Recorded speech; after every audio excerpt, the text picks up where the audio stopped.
Hey guys, how are you all this week? This week we're looking at a game that has been highly demanded by all of you. As I've had comments on my posts, I've had messages to my person.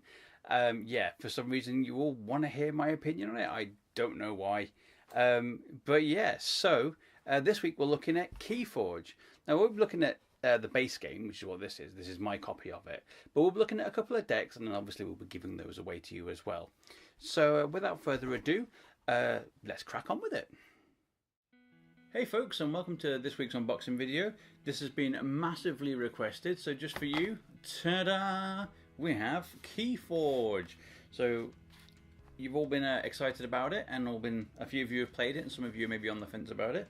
So you've asked for it, so we thought we'd do it.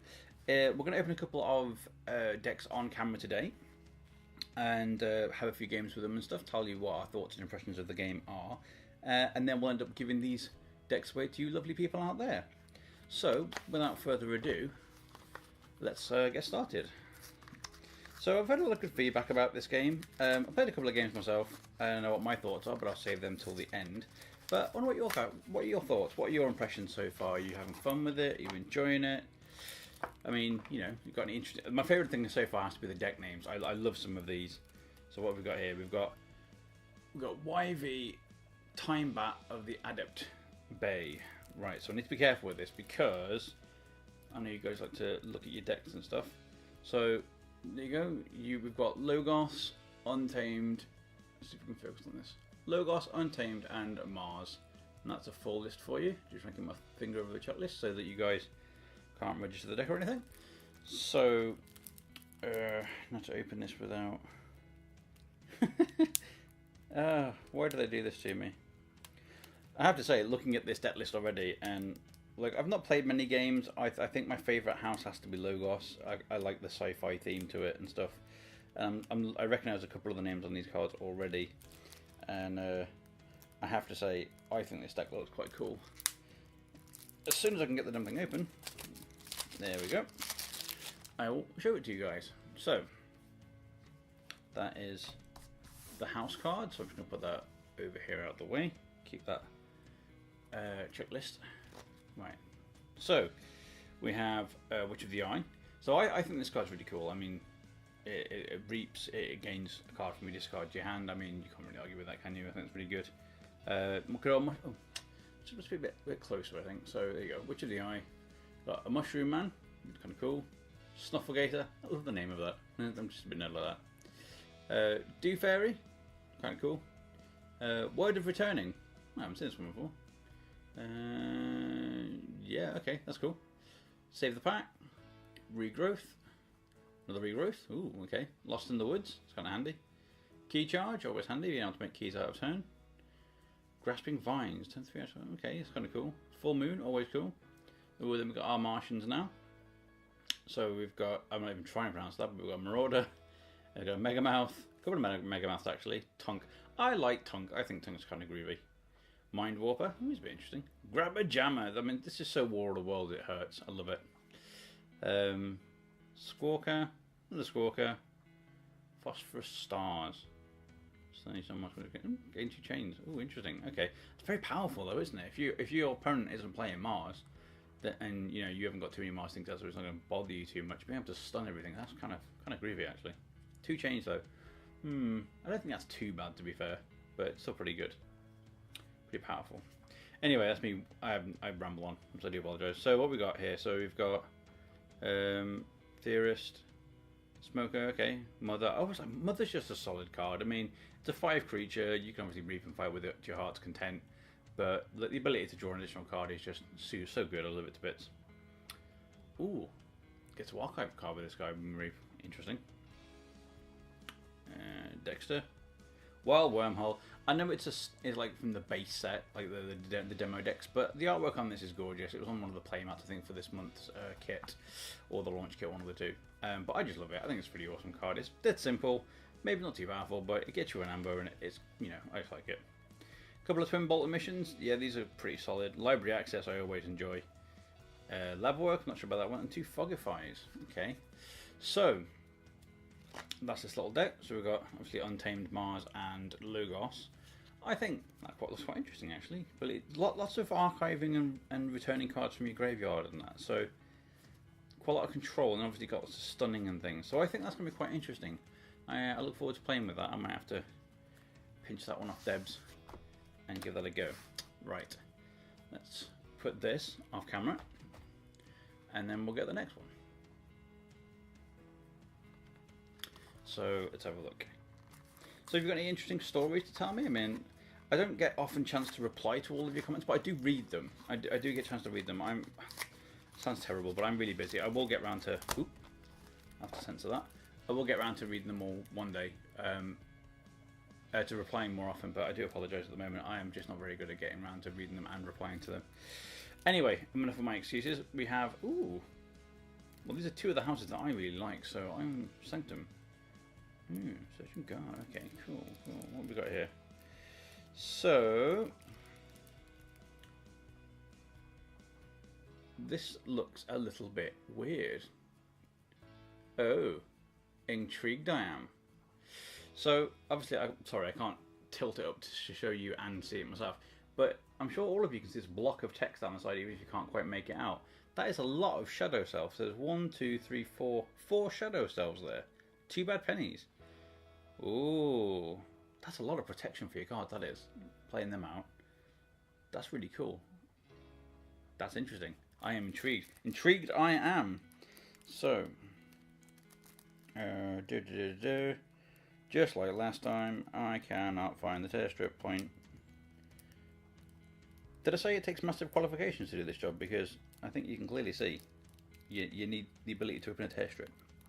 Kind of first and foremost on your list of qualifications for doing this job. The ability to do what a 4-year-old can do, but apparently I can't. Ah, there we go. Saved. As Batman would say, first try. And he would be lying as well. Right, so, just like last time, I will put the house card face down there so that no one registers the deck beforehand.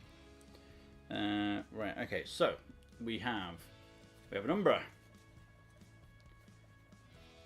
I have a Silvertooth. I like Silvertooth. Nothing simple, nothing fancy, but come straight in and you can use it straight away. I mean, you can't argue with that. Here's the four Shadow Elves. That is pretty mental. I mean, okay, it might not be 4 Horsemen mental or anything like that, but, you know, the ability to protect all of your stuff like that is really, really powerful, I think. So, obviously, Bad Penny as well, always nice. Ooh, Long Fused Minds. That's quite interesting. So it gives you an amber straight away. You can do it on anyone's turn. And deals 2 damage to everything that's not on the flank. Interesting. Relentless Whispers. See, this is quite interesting because I know it might sound weird, but yeah, probably didn't sound weird actually thinking about it. Dealing 2 damage to a creature, and if that damage destroys the creature, steal an amber. Oh. I don't know how it works actually. I was gonna say, if in doubt, or if you were a bit stuck, you could always use it on Bad Penny. But then, would that theoretically mean that you steal amber from yourself?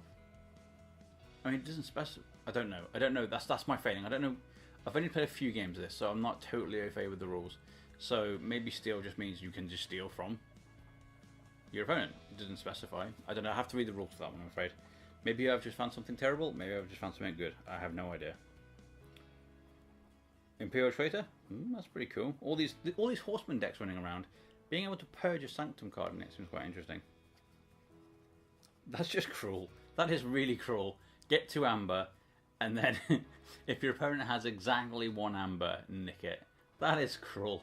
Like, you're just starting to get into the game. No, give me that amber. Alright, what have we got then? So, we've got Vemos Lightbringer. So, 6 power and health and stuff. When you play it, you destroy each elusive creature. I play Shadow. I don't like that. That's not... No, don't like that at all. No. So we've got Staunch Knight as well. Numquid the Fair. Destroy an enemy creature. Repeat this card's effect if your opponent still controls... Wow. Filthmonger. Wow. That seems pretty bananas. I mean, again, I just realised I'm trying to talk about this and show you, and I probably... You're probably not seeing these as well. I hope you are. Camera's normally pretty good, but from the angle I'm sitting at the screen, it looks very blurry, so I do apologise if you can't see it as well. Worst case scenario, I'll have to just put the pictures on the screen, but it should be pretty clear from here. Anyway, Commander... Oh, that's quite cool. So you can use a non-sanctum creature when you reap. That's kind of cool, actually. Obviously, we've got some artifact destruction. We had some of that in the other deck as well. That's kind of cool. So the harder they come, purge a creature with power 5 or higher. That's quite interesting because there's a few creatures in this game that can get a bit silly. I found a card the other day. I think it was a Mars card, and I looked at it and I was like, "That you could very quickly get that to like some insane, like 15, 16 power or something like that." I was like, but yes. Anyway, I think I can't remember the card. I'd have to look it up. I do apologise, but it was something like purge creatures from your hand or graveyard or something, and then the creature gains like +3 or something for it. And I was like, risky if you think you're going to game's going to run a bit longer, but it just gives you a very, very big, very intimidating creature. Anyway, take hostages. That's very annoying. Like Shadow's normally the deck that steals all the amber, but this is a good way of like netting some amber back, and obviously slapping about your opponent's creatures some. Shield of Justice. Good old annoying card that stops you from taking any damage. Stun each creature not on the flank. That's kind of cool. Ready and use a friendly creature. That's kind of cool. Again, yeah, I like that too. Yep. Oh, that could be really good. If you're not playing very many creatures at the time for especially, that could be filth. Because I've played with and seen some decks that can spew out a lot of creatures very quickly. So yeah, that could be really, really powerful, especially if you had something to kind of forge a key outside of turn actions. Right, good old Logos. So these sandals, I've seen these before. These are kind of cool actually, because the whole point of this game is that positioning is very important. So the ability to switch some characters around, that would be really cool, because that way you can get some of your bigger creatures being protected by... In fact, this is the deck that had... Yeah, so this is the deck that has all of these in. So you can use this to manipulate some of these around to protect the ones you want, or manipulate something else into a position where maybe it's between two of these. That would give you a hell of a lot of protection. Not sure how the rules would affect that, to be fair, but because you've got two sources trying to get the damage from... Ooh. Oh. How would that work? I'd have to consult the rulebook. That's interesting. Maybe someone answer me in the comments. If you've got two shadow selves and something in the middle, and something in the middle takes damage, then they're trying to both take the damage of this thing. Is it duplicated to both? That wouldn't make sense. But then who gets priority? Do you choose? Ooh, interesting, interesting. Answers on a postcard, folks. Right, where we go? So this creature belongs to all houses. Stun and exhaust this creature. Interesting.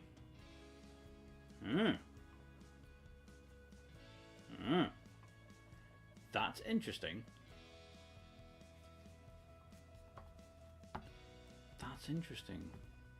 Ooh, I am intrigued by that card. It's one little line text, and I'm just like, so the creature belongs to all houses, so it benefit from anything that targets specific houses, both positive and negative. But it stuns and exhausts the creature, and I'm like, is that meant to be an offensive or a defensive card? Or is it meant to be both? Interesting. Interesting. I don't know.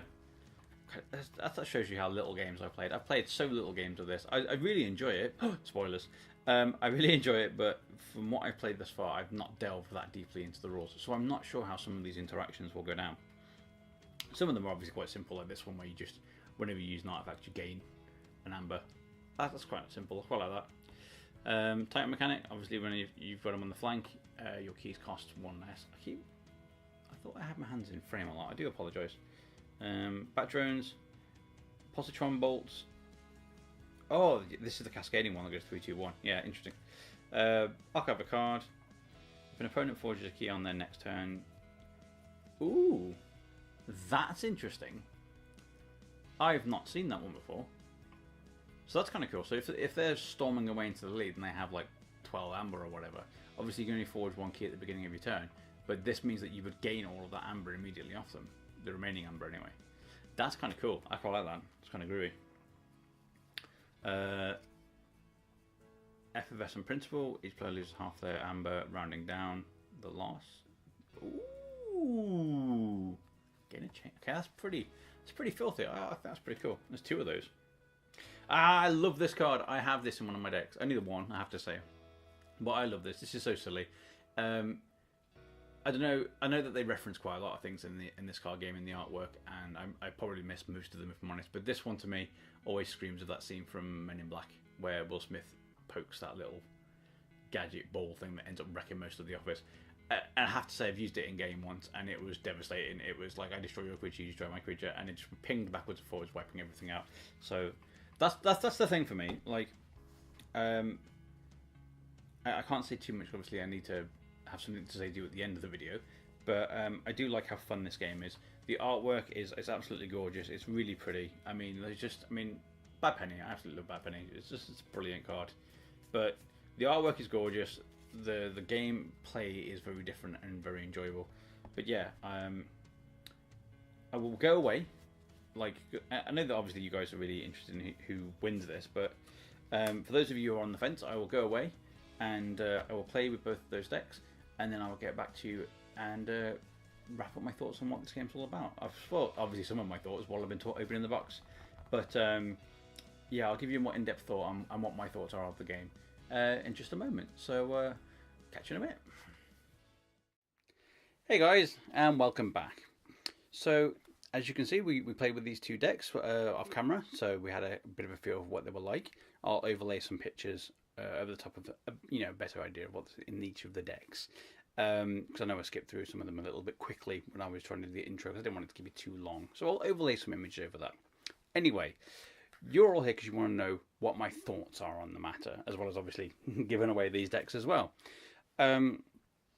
It's difficult. This has been an interesting one for me, purely because these are first impressions videos, and the idea is that when I do them, they are my first impressions, genuinely my first impressions of what I am saying to you. I'd already played Keyforge, so I already had my own thoughts and opinions on how it played, so it's very difficult to recapture that. That being said, I have to try and be professional and do my job, so I did the best I could. And I have to say, it hasn't really changed. I really like this game. So my first impressions haven't changed too much. I like the art style of it. I enjoy the way it plays. The fact that you have a clear, concise goal that's not just smash your opponent, because you can't bully them out of the game in that regard. You can't beat them out. You can keep their monsters down and stop them from doing things that way. But you've got a very clear and concise goal, which is collect amber, forge 3 keys. And I like that. I like the fact that the focus is taken away from the player. It stops it feeling quite so personal when you're beaten. I've played numerous card games now, from Netrunner to Magic to damn near everything, I think, at this stage. I'm probably missing a few, don't get me wrong, but I've played a lot of games. And this is a game that very clearly shifts that onus from the player to the game. And I think that's to the benefit of the game. I think it's very good. I think that works very, very well. The gameplay itself, I think, is really clever. The fact that you can choose one house and then that's your thing. That's all you can do that turn. The idea of being in that situation, and it's happened to me numerous times, which is that you'll have a couple of creatures on field and you want to use them because you want to reap with them, or you want to attack your opponent or something. But in your hand, you've got the other 2 houses. So you're like, well, no, I really have to make a serious tactical decision. Am I going to name that house so that I can do those things? Or am I going to name another house, which means that I can play more cards out or do more actions and abilities? And I really like that. I think that's a really, really clever design decision.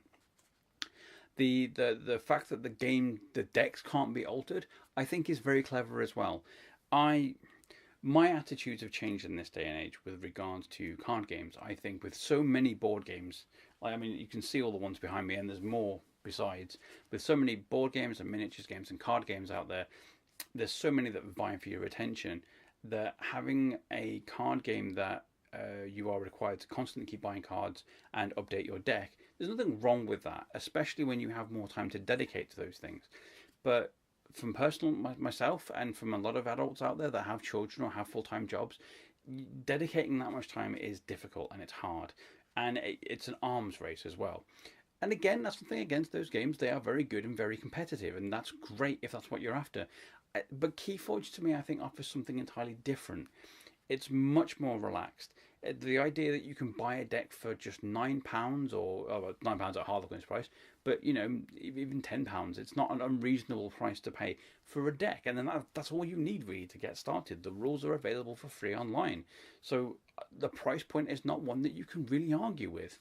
It's fun, it's pretty, it plays really well. I mean, to me, it's a case of what games, with all the ones that I buy and that I play with other people, what games do I find that not only interest me and excite me, but people like my partner? She's a great litmus test because she's not as kind of hardcore as the rest of us in terms of being heavily into one scene or another. And when she's telling me that she's looking forward to this game, that just tells me everything I need to know. I mean, the fact that a card game of all things is intrigued her and it's interested her, that's a big deal for me. This, and I have to say, since it's come out, it's not failed to disappoint. It's the people have questioned the base game because of the fact you get the demo decks in it, and I'm like, to me, they are a very good way of doing it. If you can't get it, it's not the end of the world. You can just buy a deck and get straight on with the game. But if you can play, at least play somebody's copy of a demo deck, like we've got one in store that you can play. If you can at least play it, it's handy because there are certain skills and abilities like archiving and omni and things like that, which are removed out of the demo deck just to give you a chance to play it. Having said that, if you're into card games, it's not exactly a difficult thing to get your head around all the rules that are in these decks. The game, like I say, it's just a solid entry, and I hope that they will continue to do very well. It's sold really well at the shop, and like we've got events taking off and people are playing, and my Facebook is exploding with this game, and rightly so. I genuinely, I see some people don't like it, and that's completely fair. I understand that. For myself, it is a great game. More importantly, it's a great casual game. You probably can play it competitive, and there will be people out there that will definitely prove me wrong, but to my mind, this is a phenomenal casual game in that you can just, it's got a cheap entry point. It's very small deck, so again, you can just either sleeve it or unsleeve it, entirely up to you. Throw it in your pocket, off you go.